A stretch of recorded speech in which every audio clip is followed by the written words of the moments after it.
নেতাজি সুভাষচন্দ্র বসু, এই নামটা শুনলেই আমাদের রক্তে শিহরণ জাগে।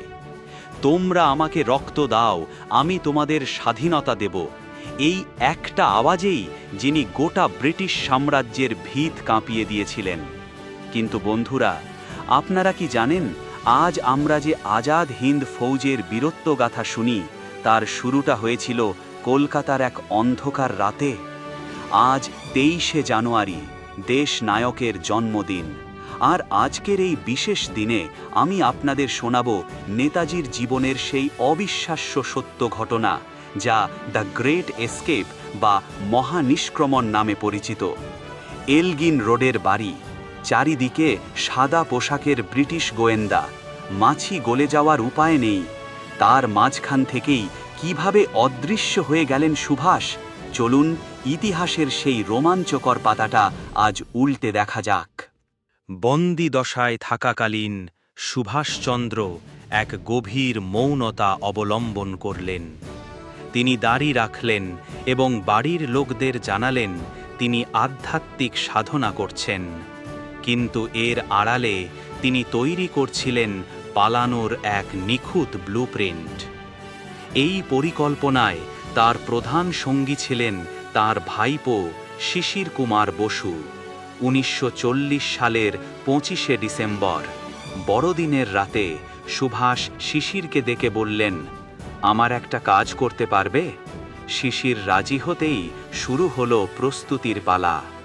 প্ল্যান ছিল এরকম, সুভাষচন্দ্র এক মুসলিম ইন্স্যুরেন্স এজেন্ট সেজে বাড়ি থেকে বেরোবেন। ছদ্মনাম হবে মোহাম্মদ জিয়াউদ্দিন। পরনে থাকবে কালো শেরওয়ানি, ঢোলা পাজামা আর মাথায় কালো টুপি। পালানোর জন্য ঠিক করা হলো শিশির বসুর গাড়ি, একটি জার্মান ওয়ান্ডারার BLA 7169। পালিয়ে যাওয়ার দিন ঠিক হলো 16ই জানুয়ারি 1941-এর গভীর রাত। কিন্তু চ্যালেঞ্জ ছিল একটাই, বাড়ির গেটে অতন্ত্র প্রহারায় থাকা ব্রিটিশ পুলিশদের চোখ এড়ানো। 16ই জানুয়ারি 1941, রাত তখন 1টা। এলগিন রোডের বাড়ি নিস্তব্ধ, পরিবারের সবাই ঘুমিয়ে। শুধু জেগে আছেন সুভাষ, শিশির আর কয়েকজন বিশ্বস্ত মানুষ। সুভাষচন্দ্র তার ছদ্মবেশ ধারণ করলেন। জিয়াউদ্দিনের বেশে তিনি তৈরি। রাত 1:30। শিশির বসু গাড়ি স্টার্ট দিলেন। এলগিন রোডের গেটে পুলিশরা তখন শীতের রাতে কম্বল মুড়ি দিয়ে তন্দ্রাচ্ছন্ন। কিন্তু ঝুঁকি নেওয়া যাবে না। শিশির জানতেন, গেট দিয়ে বেরোনোর সময় গাড়ির আওয়াজে পুলিশ জেগে উঠতে পারে। তাই তিনি এক অদ্ভুত বুদ্ধি খাটালেন। গাড়ি স্টার্ট দেওয়ার সঙ্গে সঙ্গেই ইঞ্জিনের আওয়াজ যাতে পুলিশের কানে না যায়, তিনি খুব দ্রুত গিয়ার চেঞ্জ করে স্পিড বাড়িয়ে বেরিয়ে গেলেন। গাড়ি ছুটল হাওড়া ব্রিজের দিকে নয়, কারণ সেখানে চেকিং হতে পারে। তারা ঠিক করলেন ধানবাদ হয়ে গোমো স্টেশনের দিকে যাবেন। সারা রাত ধরে চলল সেই জার্নি।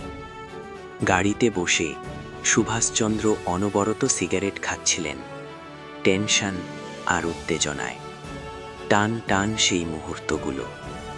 ভোরের আলো ফোটার আগেই তাদের বাংলা সীমানা পার করতে হবে। বাড়িয়ে বেরিয়ে গেলেন। গাড়ি ছুটল হাওড়া ব্রিজের দিকে নয়, কারণ সেখানে চেকিং হতে পারে। তারা ঠিক করলেন ধানবাদ হয়ে গোমো স্টেশনের দিকে যাবেন। সারা রাত ধরে চলল সেই জার্নি। গাড়িতে বসে সুভাষচন্দ্র অনবরত সিগারেট খাচ্ছিলেন, টেনশন আর উত্তেজনায় টান টান সেই মুহূর্তগুলো। ভোরের আলো ফোটার আগেই তাদের বাংলা সীমানা পার করতে হবে। দীর্ঘ পথ পাড়ি দিয়ে তারা পৌঁছালেন ধানবাদে, শিশির বসুর আর এক আত্মীয়ের বাড়িতে। সেখানে সারাদিন লুকিয়ে থাকার পর 17ই জানুয়ারি রাতে তারা রওনা দিলেন গোমো স্টেশনের উদ্দেশ্যে। স্টেশনে পৌঁছে সুভাষচন্দ্র একাই কুলির সাহায্য ছাড়া নিজের মালপত্র নিয়ে হাঁটা দিলেন। দূরে দাঁড়িয়ে শিশির বসুকে খেন তার প্রিয় রাঙা কাকাবাবুকে অন্ধকারে মিলিয়ে যেতে। ওটাই ছিল শিশিরের সঙ্গে সুভাষের শেষ দেখা। দিল্লি কালকা মেল স্টেশনে ঢুকল। মোহাম্মদ জিয়াউদ্দিনের বেশে সুভাষ একটি কামরায় উঠে বসলেন। ট্রেন ছেড়ে দিল। ব্রিটিশ গোয়েন্দারা তখনও এলগিন রোডের বাড়ির গেটে বসে পাহারা দিচ্ছে। আর ওদিকে ভারতের মুক্তি সূর্য তখন ট্রেনের গতিতে পেশোয়ারের দিকে ছুটছেন। বন্ধুরা, এর পরের ইতিহাস আমাদের সবার জানা। পেশোয়ার থেকে কাবুল, সেখান থেকে রাশিয়া হয়ে জার্মানি, হিটলারের সঙ্গে সাক্ষাৎ এবং অবশেষে জাপানে এসে আজাদ হিন্দ ফৌজ গঠন। কিন্তু ভাবুন, সেই রাতে যদি সুভাষচন্দ্র ধরা পড়ে যেতেন, যদি সেই ওয়ান্ডারার গাড়িটি মাঝপথে খারাপ হয়ে যেত, তাহলে হয়তো ভারতের স্বাধীনতার ইতিহাস অন্যরকম হতো। একজন মানুষ শুধুমাত্র দেশমাতৃকাকে শৃঙ্খল মুক্ত করার জন্য নিজের আরাম, পরিবার সবকিছু ত্যাগ করে মৃত্যুর মুখে ঝাঁপ দিয়েছিলেন। আজকের এই দিনে নেতাজির এই অসামান্য সাহসিকতাকে আমরা কুর্নিশ জানাই। তার এই মহানিষ্ক্রমণ আমাদের শেখায়, লক্ষ্য যদি অটুট থাকে তবে কোনো বাধাই মানুষকে আটকে রাখতে পারে না।